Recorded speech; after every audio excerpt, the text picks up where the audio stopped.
How's it going, YouTube lovers? This is the Eagle Builder Animator, and welcome back to another Bird Brain Theory. Today, I'm going to be talking about Jurassic World. Jurassic World Fallen Kingdom came out last week, and it was so much fun. I had an absolute blast in that theater. I was on the edge of my seat the entire time. The visuals were amazing, the dinosaurs were awesome. It was just an excellent movie.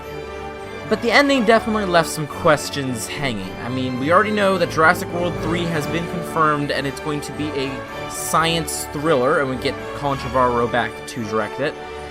But based on what we've already know about the series, do we already know what's going to happen in Jurassic World 3? I believe that the clues are there, and that is what I'm going to be talking about today. So I'm going to have to say right here, there is a massive spoiler warning for Jurassic World and Jurassic World Fallen Kingdom. Basically all the Jurassic Park movies that are out right now. So if you have not seen them, turn away right now, go watch them, and then come back and keep watching the video. So it's time to begin the theory. Let's talk about the basics of what I think about Jurassic World 3, and that is the premise. So Fallen Kingdom actually left the basics of the premise pretty clear. At the end of the movie, Macy releases the dinosaurs into the world, and now we have pterodactyls flying everywhere, we have the mosasaur loose in the ocean, we've got Blue running around who knows where, and as Ian Malcolm said it himself, entered a new era. Welcome to Jurassic World. So this trilogy of Jurassic Park movies is really living up to its title of Jurassic World. We are not stuck on the island anymore. It was getting kind of claustrophobic, and we're branching out to the rest of the world. Now, I mentioned Macy, and she really is the wild card in this event, because the big crazy reveal of this movie is that she's actually a clone. And like I said at the beginning of the video, Jurassic World 3 is a science thriller, so maybe we'll see some of those consequences of human cloning. They did already say that there were going to be no more hybrid dinosaurs, like the Indominus Rex we had in the first one, and the Indoraptor that we had in the second one. We're not going to have any more hybrid dinosaurs.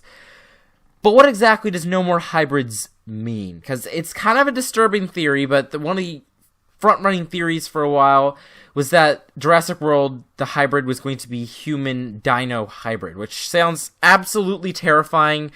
But again, science thriller is very vague, so we'll have to see what happens when it goes. But I hope they don't just completely throw away the whole Macy as a clone reveal, because that is a big deal if they actually started cloning humans. That is a massive deal. So anyway, that is what I think is going to go with the premise, with the dinosaurs and possible Macy wildcard. Now let's move on and talk about the villains. So the first and most obvious villain is Dr. Henry Wu. He is still very much alive, and we see him being carried out in the movie, and every time we see him, he seems more determined than ever to continue his work with dinosaurs. And we also know that other DNA solutions and embryos made it out of the Lockwood Mansion, so there is a chance that we're going to see the dino population in the world exploding. But then there's also other black market organizations that were at the auction, because dinosaurs were being shipped out as the auction was taking place before Owen and Claire got there and let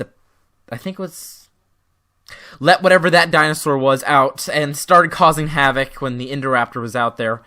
So there are other dinosaurs that are already out there, and who knows what those groups could be doing with them.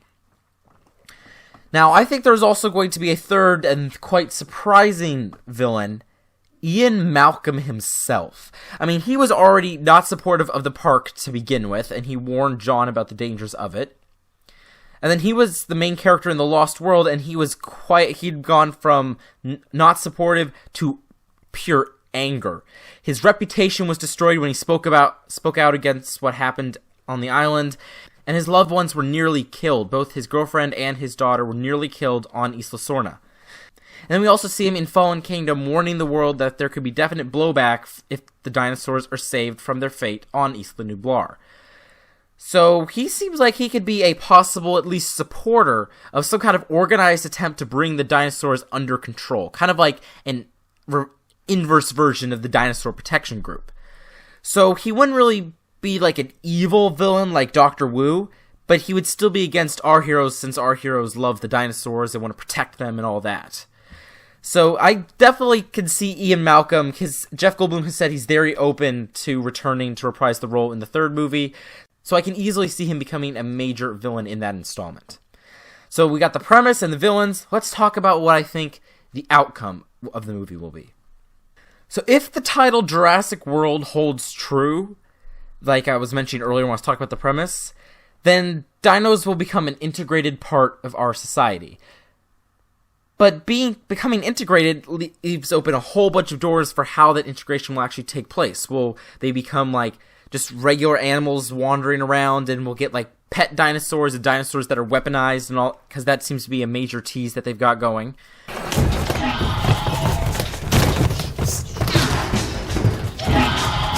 I cannot allow that animal to board the plane. Oh, no, it's okay, she's a surface animal. She's a dinosaur. Well, the dinosaurs possibly crossbreed with modern animals, and we'll get some form of hybrid in that form, and that's how they'll integrate, is by not becoming, they won't remain pure dinosaurs, they'll kind of become other creatures, new species. And then also, with them out there, will they be protected like other endangered species, or like a number of endangered species live in Africa? Will the dinosaurs become the protected species of North America? Well, again, we'll have to see when the movie comes out. And that seems like the most likely outcome of this movie, but I still think there is a sliver of a chance that there will be some sort of re-extinction plot that'll try to take these dinosaurs and put them back in the ground where they were before. Like I mentioned, Ian Malcolm possibly being a villain, a supporter of an anti-DPG, and maybe he is going to be like a key supporter of an operation like to take the dinosaurs and bring them back to extinction, because these dinosaurs can be causing a lot of trouble. I mean, we already saw Rexy breaking through a zoo and roaring at a lion. We saw Blue hanging out near some kind of desert suburban area, so that's dangerous. They got the mosasaur out there macking on surfers. But if the dinosaurs do have a re-extinction threat, will it be all of them? Or just certain ones? Because I can definitely see people maybe wanting to leave the herbivores alone and just go after the carnivores so that they feel safe. Or even if it's carnivores and herbivores are both still living, maybe they'll just take out the big ones like Rexy and the Brachiosaurs, stuff like that, just so that they have smaller dinosaurs to manage. So it's either going to have the dinosaurs are welcomed into our society, become a new part of it, or the dinosaurs are going to be rejected by our society, and there's going to be a threat of re-extinction.